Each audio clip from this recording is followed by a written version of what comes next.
Action. Okay. All right, awesome. You recording? Okay. Hi. All right. So, can I get your name? I'm Alexander Tuzard. All right. And what's your race slash ethnicity? I would consider myself European because that's where my family's from. But you're Hungarian and French, right? Yeah, my Half and dad's half? French. My dad's French. My mom is Hungarian. Okay. And how long have you been in the United States? Born and raised. Born and raised. And I wanted to use you specifically because you said that although you were born and raised in America, you feel that you go more towards French culture, right? Yeah. Yeah. Okay. So, what are some nonverbal codes? Because you have been to Europe and you have experienced the culture. Yep. You're very deep into that. So, can you tell me what are some types of nonverbal communication that you see differ between French culture and American culture? In France, they're more stoic. They don't really show that much. And but that's when you're outside. That's when you don't know them, and yeah, that's just about it. They're more stoic. Yeah, and then okay, so if you were telling about this earlier, so like if I am in France and I smile at somebody that I do not know, They think it's pretentious. They think something's coming. They think something not so good is coming. Okay. They think you're trying to lure them into something. okay, and in France, are they very touchy, very feely with just strangers or in general?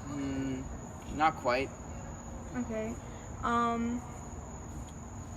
What is some body language that can differ between French culture and American culture that you've noticed? So maybe like crossing your arms. If you cross your arms in French, in France, could that be rude? Could that be seen as like kind of just rude? I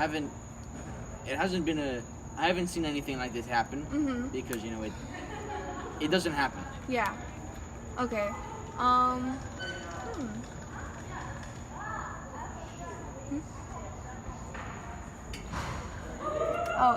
Is there anything else that like you could point out, or like is there any like big differences just besides the French being very stoic that you could provide with? No. No. All right. Well, thank you. You end the question. Action. Okay. What's your name? Vincent. Vincent.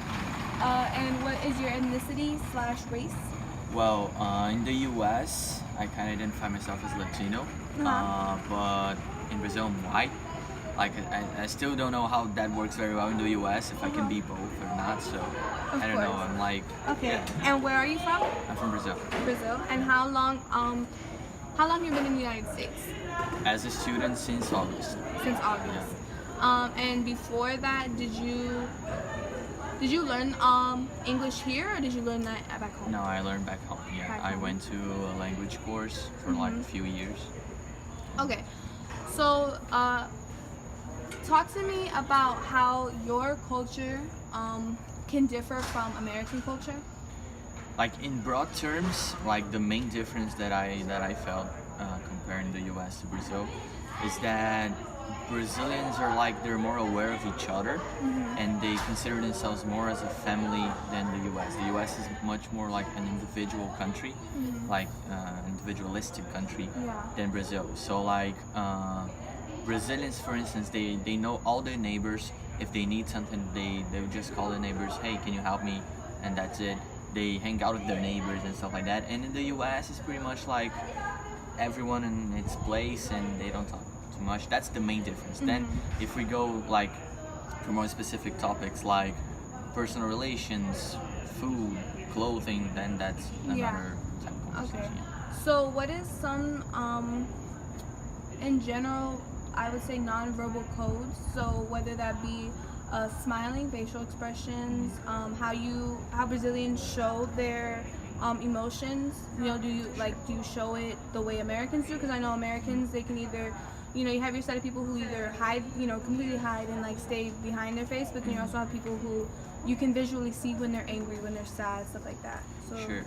So, like Brazil, as most of you know, it's like it's a Latin American country. So we have that Latin culture of being more open about our feelings. We reveal more of ourselves when we're angry, when we're not. But not everyone in Brazil is that way. Me, for instance, I'm not a very open person. Like I usually, at least back in Brazil, I'm considered like a cold person. Back here, I'm more like average, you know. So like we're more open to doing that, and we also express ourselves with our hands, as you can see that I'm doing a lot with my hands like that, and like we move a lot when we're speaking, and this is like something that doesn't happen that much in the U.S. Like people, they usually keep their hands down and they speak like of course. slowly and Okay, and what are some nonverbal cues? So, do you feel like coming from your culture, not obviously, you know, like the language can be a barrier. I mean, you know English, but you know, there's obviously that language that there's still a language barrier there because you come here and it's, you know, it's a whole nother, it's still new.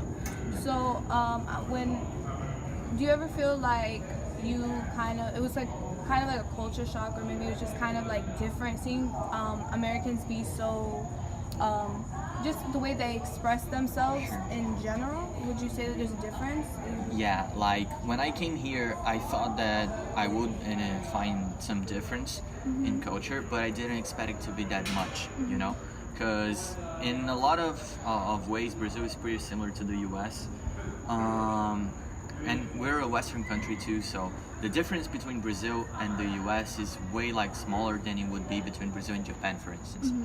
But I felt some differences, like as I said, people are too individual here, and I find that a little weird. As you said, the language barrier, English is not my first language, so sometimes to express yourself, it's a little complicated. You don't find the right words. I don't know if those words exist in English, and I just don't know them, or if it's just like a thing of the language, because like both, like English was born in Britain, and the British are pretty much like the Americans in that way. They're pretty individual and on their place, so it could be both like that the language doesn't have it and that I don't know. So of course. Okay, and is there anything else, like any differences that you could, just like any general differences, and maybe gestures, like I know there's some, like there are some people, or no, actually no, I want to ask you, do you think the transition was as hard because you were in Miami compared to being anywhere else? Like if you would have, instead of coming to Miami, you went to up north, or you went anywhere else, do you think it'd be a lot Like New York different? City or something? Yeah, New York City. yeah, so like in a few factors it was actually easier coming to Miami, but in other factors it was a little harder. So Miami has a strong Latin influence, so in a way a lot of people here are similar to me in this way. Miami has a lot of Brazilians, not as much as Orlando, but still a lot. So that kind of thing was a little more similar. For instance, the way people greet each other here is pretty similar to Brazil. But the differences that I found were actually more in the political field than in the social field. Like I felt like Florida was. I know that Miami is not, but Florida in general is a very conservative place. Like not as much as Alabama or Texas, but I felt like they're too conservative. And I'm like a very liberal person, not in the economic sense, but in the social sense. You know, like for about freedom and stuff like that. And I found that a little weird. You know. Yeah. So, yeah. Those were the differences. Like if I was in New York or California, for instance, probably like I wouldn't have that many differences because people are more liberal there. But then again, the Latino influence over in New York is not that big as it is in Miami. So